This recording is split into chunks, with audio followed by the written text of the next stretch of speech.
ऋषि पाराशर की कथा भारतीय इतिहास और संस्कृति में गहराई से रची बसी है। उनका जीवन केवल एक महर्षि के तप, ज्ञान और वैराग्य का प्रतीक नहीं, बल्कि वह मानवीय भावनाओं, क्रोध, प्रतिशोध, करुणा और क्षमा की गहन यात्रा भी है। ऋषि पाराशर का जन्म, उनका जीवन, उनके द्वारा किए गए निर्णय और उनके द्वारा समाज को दिए गए ज्ञान युगों युगों तक स्मरणीय हैं। कथा की शुरुआत होती है एक दुखद घटना से। पाराशर के पिता शक्ति मुनि, जो महर्षि वशिष्ठ के पुत्र थे, राजसी अहंकार का शिकार हो जाते हैं। इक्ष्वाकु वंश के राजा कल्माशपाद अपने शिकार के दौरान शक्ति मुनि से रास्ता मांगते हैं। जब शक्ति मुनि उन्हें धर्म का पाठ पढ़ाते हैं कि ब्राह्मण को राजा से पहले मार्ग देना चाहिए, तो राजा क्रोध में आकर शक्ति मुनि का अपमान करता है। इस अपमान का प्रतिशोध शक्ति मुनि श्राप के रूप में देते हैं, जिससे राजा कल्माशपाद राक्षस बन जाता है। राजा के राक्षस बनने की इस घटना में एक और महत्वपूर्ण पात्र है, ऋषि विश्वामित्र। उनकी वशिष्ठ परिवार से पुरानी शत्रुता थी और वे इस अवसर का लाभ उठाते हैं। वह एक राक्षस को राजा के शरीर में प्रवेश करा देते हैं, जिससे वह नरभक्षी बन जाता है। शक्ति मुनि, जिन्होंने श्राप दिया था, स्वयं सबसे पहले इसके शिकार बनते हैं।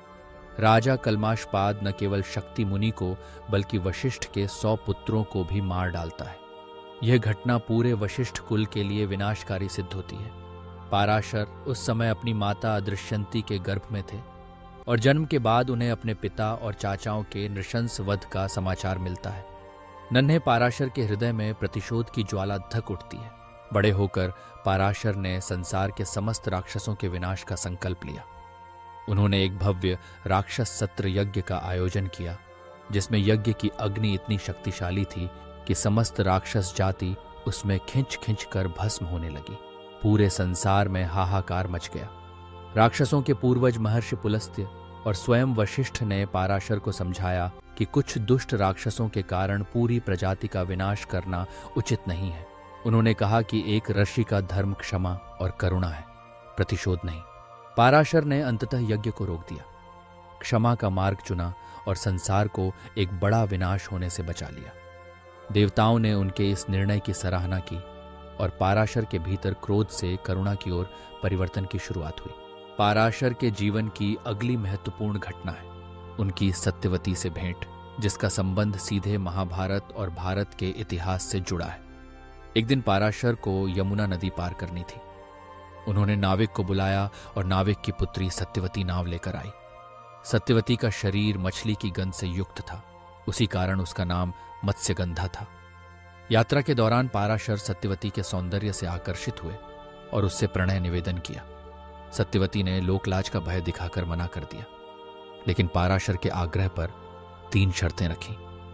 इस संबंध को कोई न देखे, उसके कौमार्य पर आंच न आए और उसके शरीर की गंध दिव्य सुगंध में बदल जाए। पाराशर ने अपनी योग शक्ति से चारों ओर घना कोहरा उत्पन्न कर दिया, जिससे नदी के बीच में एक द्वीप जैसा स्थान बन गया और कोई उन्हें देख नहीं सका। उन्होंने सत्यवती को वरदान दिया कि पुत्र के जन्म के बाद भी उसका कौमार्य बना रहेगा। साथ ही उन्होंने उसकी मत्स्यगंध को एक दिव्य सुगंध में बदल दिया, जो योजन भर दूर तक फैल सकती थी। इस प्रकार सत्यवती का नाम योजनगंधा भी पड़ा।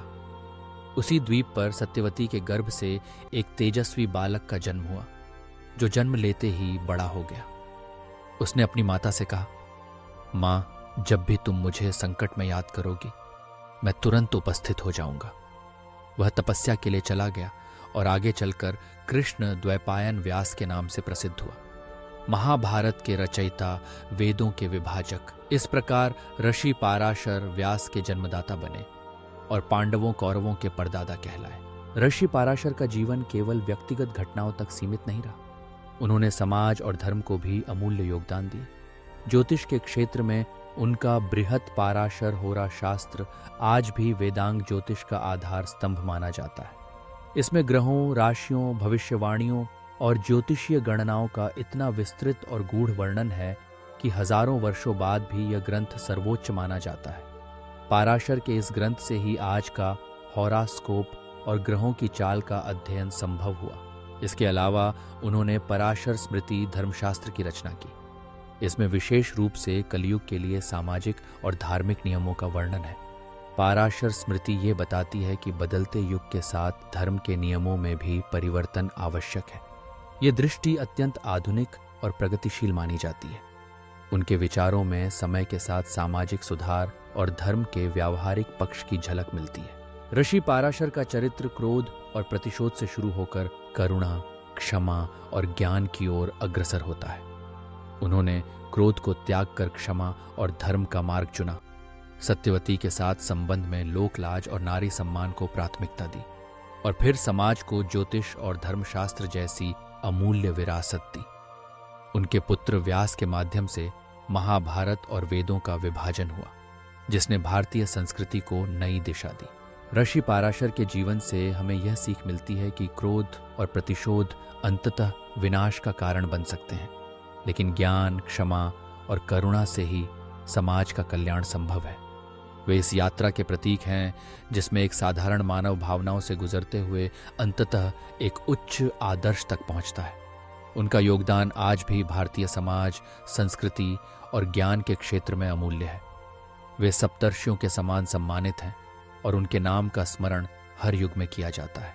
ऋषि पाराशर की यह कथा न केवल हमें उनके जीवन की घटनाओं से परिचित कराती है, बल्कि यह भी सिखाती है कि सच्चा ज्ञान वही है जो मानवता के हित में हो, जिसमें क्रोध और प्रतिशोध की जगह क्षमा और करुणा को महत्व दिया जाए और समाज के लिए ऐसे नियम बनाए जाएं जो युग की आवश्यकता के अनुसार बदलते रहें। आज भी उनकी स्मृति और उनके ग्रंथ भारतीय ज्ञान की धरोहर हैं, जिनसे आने वाली पीढ़ियां प्रेरणा लेती रहेंगी।